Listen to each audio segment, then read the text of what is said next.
What's going on, YouTube? Claic Yuzolt back again with another Final Fantasy Brave Exvius update, and today we have an update to King Mog and how it works that I didn't expect to be coming, and maybe I missed it in the news. We have a new chance at getting some of those old Final Fantasy Brave Exvius global exclusive holiday units and global exclusive units just in that way, but the summoning coin system has been revealed, and it's a little bit disappointing. Let's get into it.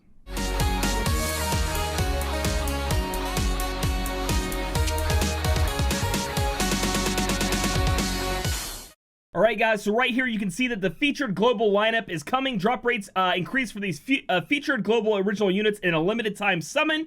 Receive summon coins on the step up. As you guys can see, it's kind of small on my screen. I'm sorry, that's just how Nox is portraying it. We do get a step up only one time per user, and we get some summon coins on this. And as you can see, you get a rainbow guaranteed here, a rainbow guaranteed here. It does appear that they're going to be only on banner rainbows. Don't hold me to that. We're going to have to wait and see. Let me see. The summons obtainable from the FFBE step up are only usable in exchange. Okay, I want to make sure I don't see anything here. They don't say it here, but the fact that it doesn't say guaranteed one of these units at the end here with this rainbow pretty much, in my opinion, signifies it. Now, be sure to check yourself through the summon rates, Reddit, through your Discord community, any community you're a part of. Confirm before you spend on this thing. But essentially you have the same kind of units. We've seen this before where you can go in and get some of these units you may have missed out on. Personally, I just don't think it's worth it anymore.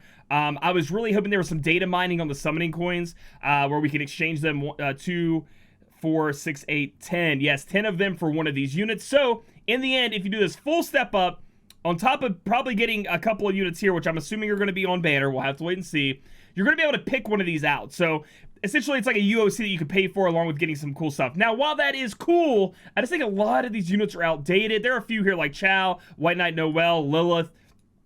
Demon Rain's pretty good too, but a lot of them are getting surpassed. I mean, I can name a few more, but they're good.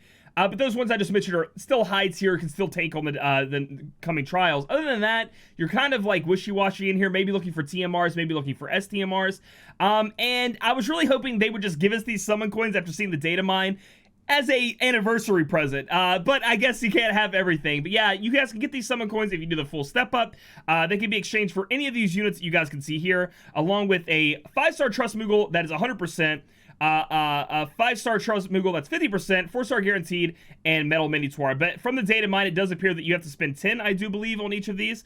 Let's go and head to the shop, excuse me, and let's see if they have them in there yet. I don't think they do. I think they only have the newest one, yes, the Final Fantasy VI. So if the way they're showing it now is each of those summon coins are tied to a banner. There are Final Fantasy VI summon coins. That's the FFBE global exclusive summon coins that you guys can get from certain step-ups. If you don't use them, they go away. They don't go on other banners, and you need to use them while you can. So if you look at this exchange shop, and this is what I was talking about with it being kind of disappointing. Now, while it does add value to you guys out there who are doing the step-up, that we were already doing the step up, and I agree, it's just a little added fluff. It's not there to make you want to summon any harder. It's just there to give you a little bit more bang for your buck when you are spending your lapis. Because you can see here, we get some Gill Snapper families, King Metal Minotaurs, probably not spending on any of that. 4-star guaranteed ticket, that seems okay. 50% Trust Moogle seems cool. UOC ticket's awesome, and then the rest of it are just pots that you guys get from anywhere else. So in my opinion, pretty lackluster choices here. I don't know what I actually wanted to hear besides unit prisms. Maybe more just normal tickets. Maybe just give us some more normal tickets in here. I don't know exactly where they want to cut the value at. So all in all, pretty disappointed with the way the summon coin are coming right now. I don't want to be completely negative on it because yes, it is fun. Yes, it is cool to get more value for when you do summon, and hopefully it's on every banner from here on out. And it seems like in global, they keep just adding more and more to the step ups, like little things here and there to make it more appealing to pull for. But you know, a little disappointed. We have to say that at least, right? We have to say that at least.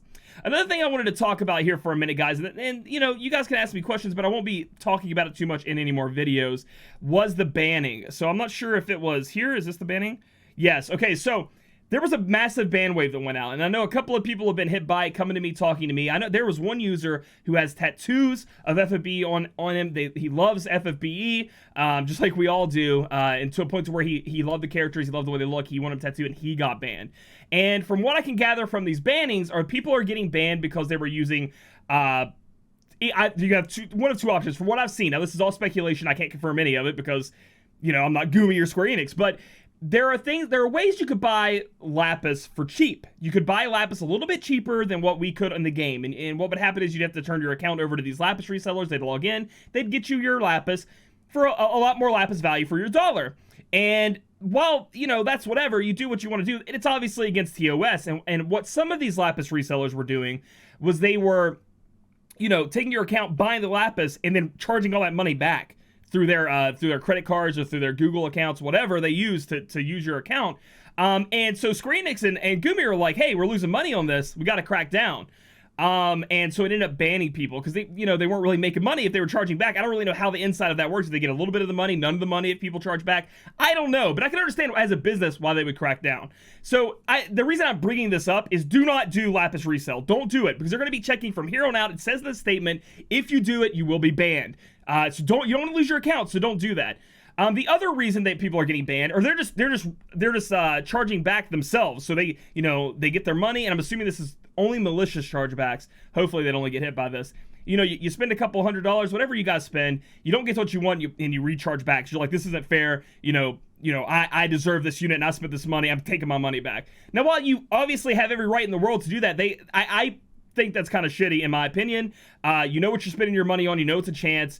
You can't just go and like demand your money back on a lottery ticket or something like that. Essentially, you know what you're getting yourself into. You can't open a pack of cards and then, I guess you could. I guess maybe Walmart would refund you. I don't know, and then not get what you want, and then be mad and try to get your money back. So that's another bunch of people that got hit. There are two different kinds of bannings here. There was a 30-day suspension, then a perma-ban. I do believe it was based somewhere on how much you've charged back and how much your account has directly connected to chargebacks. But overall, as far as the bannings are concerned, I don't think anybody should have been perma-banned, period. Now, you guys can fill in it how you want to. As a business standpoint, I don't understand this move at all, perma-banning people. If the person was spending on, this lapis and somebody else was charging the money back, if you ban them for 30 days and then tell them you can't do that anymore, come back, they're going to be making at least half that amount of money back, right? These people will still pull. They still have their accounts. They still love FFBE. However, if you ban them forever, you're missing out on all of that money. And the thing is, you might say, well, Claic, what stops them from doing it again? It says right here they will continuously check. If you charge back any more, you're perma-banned. So I really hope that they think about it a little bit. Here's some people. Now, I know some people are like, screw them, get them out of here. And that, that's completely whatever. It's a single-player game. If they were getting a little bit more lapis for their dollar, I understand that the company needs to be making money, maybe lower the price of lapis. And cheating the company out of money is not a good idea, but give him another chance, man. The 30-day suspension should have been for everyone. Everyone, in my opinion, unless it was super malicious. I'm talking hundreds of not hundreds of thousands of dollars, but thousands of dollars being charged back maliciously on purpose to screw the company over, which I guess they can't really tell. I know I'm talking in circles here. It's why I didn't really want to talk about it, because it's really hard to find a ground. It doesn't even matter what they did, actually. Ban them for 30 days, set a precedent that if this happens again, if you do this again, you will be perma-banned, and let them go, dude. I just let them back into the community. Losing your account after 3 years of spending money. They were still spending money. They were still spending that lapis dollar, and, to lose that, and I know they know it was wrong, and I know they know it was against TOS, and some of them maybe didn't know it was that wrong, whatever, you can't always be sure, but I just feel like giving a 30-day suspension, telling them if you ever do it again, you're banned, they would actually make more money because people would stop using the lapis resellers and then come in and spend on real lapis, most of the whales that were doing this anyway. And you don't lose on like a lot of these bigger whales, these bigger community members leaving the community and having a bad taste in their mouth. So that's just my opinion on it, guys. Other than that, I'm not going to talk about any individual that got banned or didn't get banned or anything like that. Thank goodness I wasn't banned. I never did anything like that. So we were safe. I even at one point got charged twice for a bundle. It was like $7, and I'm just it kind of worried me to the point to where like people might think I charged back, that I didn't like try to fix the bundle because I don't want any chargebacks on my account, because I know that's something that most gacha games go after, or chargeback people. So I was just like, I'll let it go. It's whatever, I guess. It's $7. But in the end, guys, don't use those lapis resellers. Do not charge back. Sorry for hitting the mic there. Do not charge back unless you are planning on having your account done. Like, unless you're done with the game, I guess, and you feel like you needed your money back, you were wrong somehow, but you're going to be done with the game after that, because they are going to be continually checking that for bans. So last but not least in this video, I do want to discuss is the Figaro Castle. So this is going to be, so it shows 0 right here. And this is funny because I was playing on my iPhone just now. The change here is it actually shows you how many of the acorns I do believe that you have, or how many you've earned. This definitely has to be how many I have, because I've earned way more than this.